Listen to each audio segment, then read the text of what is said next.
Bonjour à tous, j'espère que vous allez bien, c'est la preview de la semaine 18 de la NBA Fantasy Salary Cap. Est-ce que vous vous êtes régalé en regardant ce All-Star Game?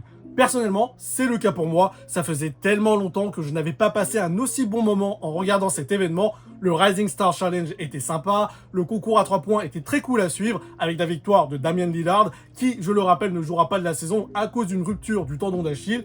Le Shooting Stars était passable et le concours de dunk était très ok. J'ai beaucoup aimé les petites danses de Keisha Johnson et son tout premier dunk quand il saute par-dessus le rappeur E40. Dommage pour Carter Bryant qui a complètement choqué son dernier dunk.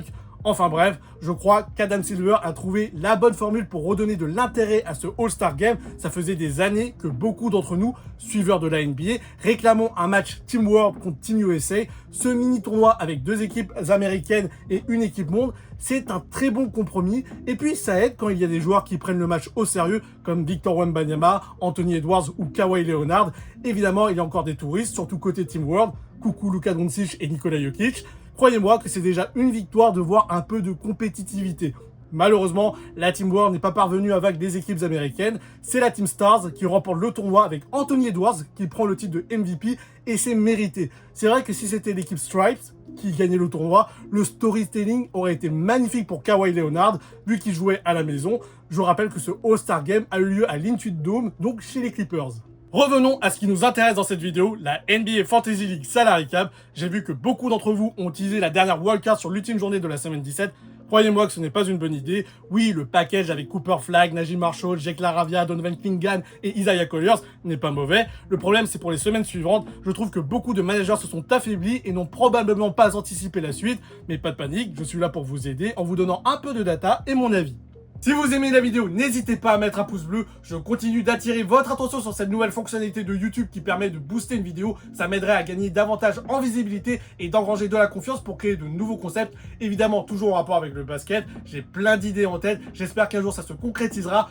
Enfin bref, comme d'habitude, si vous voulez vous tenir au courant de mes prochains contenus, que ce soit du format short ou long, abonnez-vous à ma chaîne. Voici le top 5 des joueurs de la semaine 17. Julius Randle a été énorme toute la semaine. Il a inscrit un triple-double face aux Hawks avec 18 points, 12 rebonds et 10 passes. Et contre les Trailblazers, il leur a mis 41 pions dans leur tête. Comme pour les Timberwolves, les Pistons ont gagné leurs 2 matchs de la semaine. Kate Cunningham a grandement contribué au succès de son équipe. Comme vous pouvez le voir à l'écran, il a une moyenne de 62 points fantasy sur cette semaine 17, ce qui est énorme. Victor Wembanyama est en train de revenir à un niveau démentiel. Il a d'ailleurs été sans pitié face à l'équipe C des Lakers. Équipe C car Luka Doncic, LeBron James, DeAndre Ayton et Austin Reeves étaient absents. Rien que dans le premier quart-temps, Wemby a inscrit 25 points et apparemment c'est un record de franchise pour les Spurs. Il faut le dire, il était clairement en mission, il était là pour abattre l'ennemi.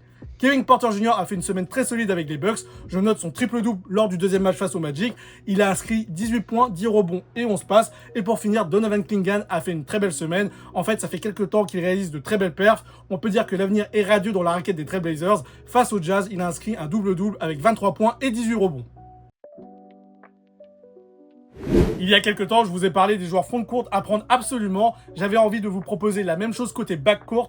On commence avec le premier joueur de la liste, je vais vous le dire cash, Jalen Suggs, c'est le meilleur défenseur au poste 1 de la ligue. Le gars est un mort de faim sur le terrain. Perso, je ferai des cauchemars si je sais que j'ai ce type sur mon dos tout un match. Non seulement le gars est élite en défense, il est à mon avis aussi très sous-estimé offensivement. Je vous invite à regarder ses dernières perfs, c'est du costaud. Le seul problème qui l'empêche d'être aussi régulier, c'est son physique. Quand il se blesse, il a du mal à se sortir de cette spirale de blessures lors de la deuxième partie de saison. Il n'a pas beaucoup joué de game en back-to-back, mais là, il est sur un rythme excellent et j'espère que ça va continuer pour lui.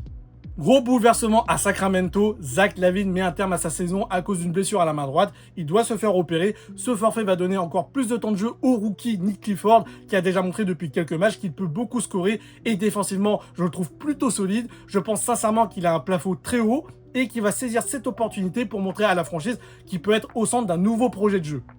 Et pour finir, le dernier de la liste, c'est une personne qui a su saisir les opportunités. Depuis quelques semaines, Pelle Larsson s'est solidement installé dans la rotation du Heat, au détriment de Tyler Herro qui n'arrive pas à s'en sortir avec ses blessures. Le Suédois est un excellent role player, il a un shoot efficace, c'est un bon défenseur. Je sais qu'il a beaucoup bossé en regardant des vidéos de joueurs au profil similaire au sien, comme Alex Caruso, Derrick White ou Jrue Holiday, le travail finit toujours par payer. Il a été absent lors des 3 derniers matchs pour une blessure au coude, mais nul doute qu'il va très vite revenir après ce long week-end. Comme Nick Clifford, c'est un joueur qui coûte moins de 5 millions de dollars, donc si j'étais vous, je ferais davantage attention à ses performances.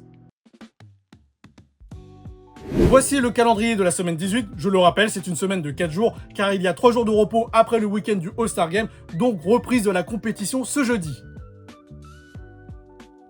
Dans les bons plans de cette semaine, je ne vais pas répéter sur ce que j'ai déjà dit sur Jalen Suggs et Nick Clifford. Pour Matas Bouzeli, c'est évident qu'il est aujourd'hui l'atout offensif numéro 1 des Bulls. Jeremiah Fears est actuellement en confiance, donc c'est une superbe alternative si vous cherchez un arrière pas cher. Et j'ajoute nos 2 Frenchies, Nolan Traoré et Ousmane Dieng. Nolan Traoré fait des perfs très intéressantes récemment. Il devient du coup le seul joueur des Nets qui a attiré mon attention, surtout pour le prix qu'il coûte. Et pour Ousmane Dieng, peut-être que ce transfert chez les Bucks est la meilleure chose qui lui soit arrivée. Il n'avait clairement pas sa chance dans la rotation du Thunder. Là, il semble avoir gagné la confiance de Doc Rivers, donc on peut s'attendre à ce qu'il joue beaucoup de minutes. La seule crainte que j'ai avec lui, c'est la régularité de ses performances, donc il faudra surveiller ça de très près.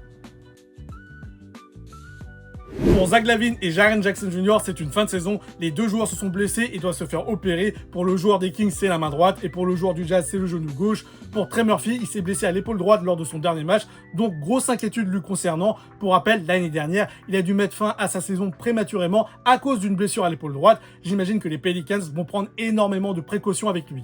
Ça sera tout pour aujourd'hui, je vous dis à très vite pour une nouvelle vidéo. Ciao!